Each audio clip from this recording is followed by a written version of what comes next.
So as we were saying, we're discussing the Kennedy assassination, right? Oh yeah, go on about that. Just So drop some like knowledge. the real theory, like the official story is that there was one shooter from a hotel building, a few stories up, Like Lil Wayne, 3 shots, but the entry wound. like Joe Budden. This isn't a hip hop podcast, Nick. No, allegedly. So the entry wounds, exit wounds, prove that the shots were shot from different locations. Like the entry wounds, exit wounds, there's no way all 3 shots were from the same location. But the official story says there was only one shooter.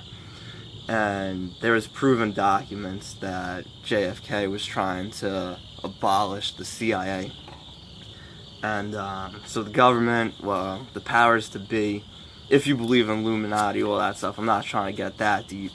I'm just talking about Kennedy, which is like one of the conspiracies that most people believe. This is Star Stripes and Conspiracies. Welcome to the podcast to my Facebook viewers.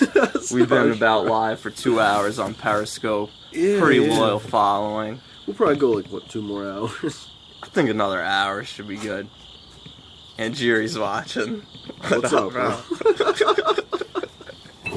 Alright, so as you were saying. No, I don't know much about the Kennedy assassination, to tell you the truth. But one thing I am interested in, though, is with your new job and working,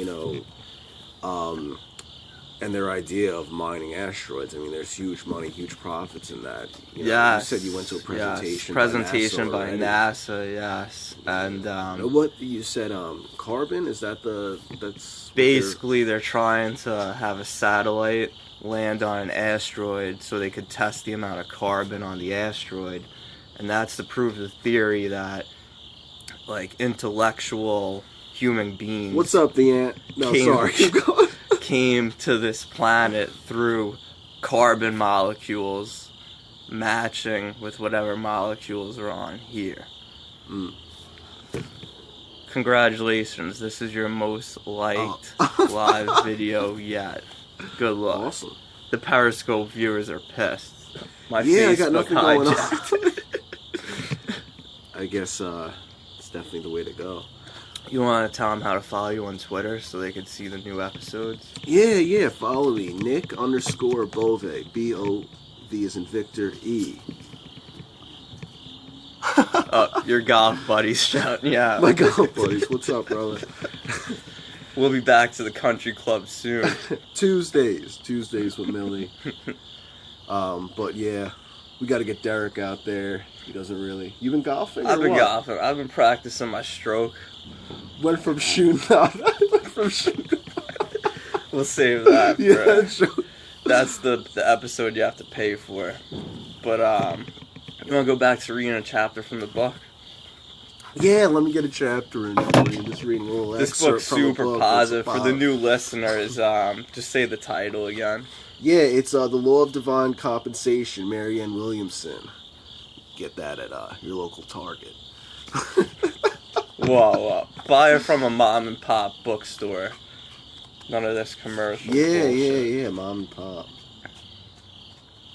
So we were reading an excerpt before, if you want to just let me go in on that, actually. Another way we deflect wealth is through the unrecognizable belief that it's not really okay to have money.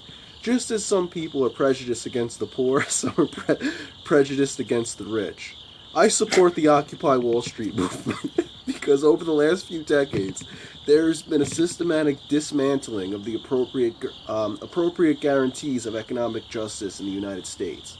But I noticed, among a few of the occupiers I met, that their passion seemed to be less an enthusiasm for the rights of all people to participate in the engine of economic prosperity, and more a knee-jerk criticism of anyone who does. Perfect. That's a great segue into Occupy Wall Street. Take that to heart, people. Great segue into that conspiracy. Derek, you want my to take poker, it the guy that stakes me. What up, bro? Annabelle. What's up, brother? If you guys want to ask us questions, feel free. But yeah, no, Occupy Wall Street.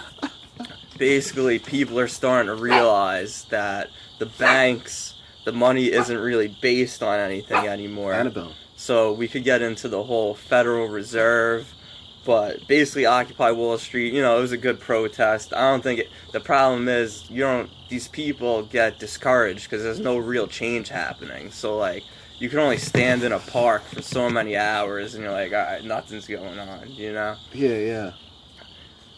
But what are your thoughts on Occupy Wall Street? I'm gonna, just for the fact that I don't want this to turn into a political Debate. podcast, I'm gonna have to decline on speaking about that.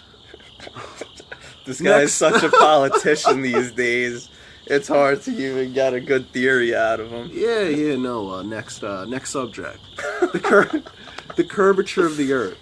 The curvature of the Earth. I read this interesting quote. Have you ever thought about pilots do not have to account for the curve of the Earth? Are you trying to tell me the Earth's flat?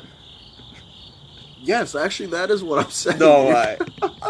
I'm live with a flat Earth believer. The chances of this are like 1 in a million. Well, no. Pilots don't. That's because they don't have to account for the curvature of the Earth. Yeah, no. On long distance flights, people allegedly.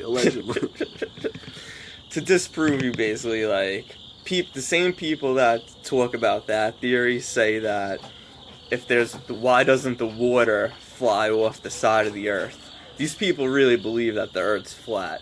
And the reason why the water doesn't slide off the bottom of the Earth is because the mass of the Earth is so big that the gravity is just pulled to it. So all the water molecules are held in by gravity. Are you really a flat Earth believer? No. Because like I've been in airplanes pretty high up, and like you could tell that the Earth's not flat. Major key. Eddie Bravo, great jiu-jitsu, one of the best jiu-jitsu guys. Let's EBI, Eddie Bravo. Eddie B. No last names. Well, he's famous. He runs 10th Planet Jiu-Jitsu. He believes the Earth's flat. I saw him debating it on the Joe Rogan podcast. Shout out to them if you guys want to be put on to some good podcasts. Yeah, no, definitely. It's an interesting concept. Obviously, I don't think the Earth is flat, but just the idea that, I don't know, that they don't have to, pilots don't have to account for the curvature of the Earth is just really mind-blowing to me. I know that has been it's a fact of gravity. And we could get into the moon landing. The first moon landing was faked 100%. It's just so obvious. The flag's blowing, and there's no wind on the moon. That was filmed in Arizona. What a state. I'm not trying to kill this guy's political connect, so we could change topics here. I refuse Back to comment. Positivity.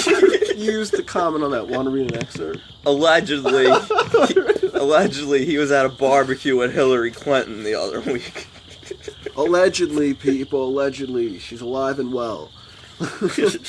She's a robot. Your concept in that? Well, my concept is that artificial intelligence has gotten so smart that Hillary's really sick. She's in an underground hospital, and they're gonna have a robot that looks just like her debate Trump this Monday at Hofstra. You heard it here first. All right, let's get into this expert. I read that one already. Next chapter. We're flying through here. It's only the first hour. Some people walk into a room and the word winner is written all over them. You don't necessarily know what their secret is, but you wish you had it. Was it their childhood programming, family connections, or some amazing talent? As many successful people are in the world, there are many reasons for their success. But one kind of material abundance derives from an almost otherworldly charisma. A sense of magic, you could say. Some people seem to carry this around with them. It's a true aura of destiny. They may or may not have had the past experiences one normally associates with material success. Their success seems to almost... Well, there's a typo in this book. But basically she's saying... their success seems to almost have come from something else. So that's basically natural talent. A lot of people say like LeBron James was born to be a basketball player, but what if he never picked up a basketball? How would he know that that was his destiny? So basically, you have to figure out what you're good at, what you love to do, make it your destiny. Yeah, I completely agree with that statement too. The whole idea of finding what you're good at and stuff. It's just it comes through. I think every day decisions that you make and everyday opportunities that you have. You have to make the most of it. And, some people just find their niche. And, Oh, party boat's coming. Party boat. We're Bayside right now. All All right. My Periscope's not doing. We'll take another break.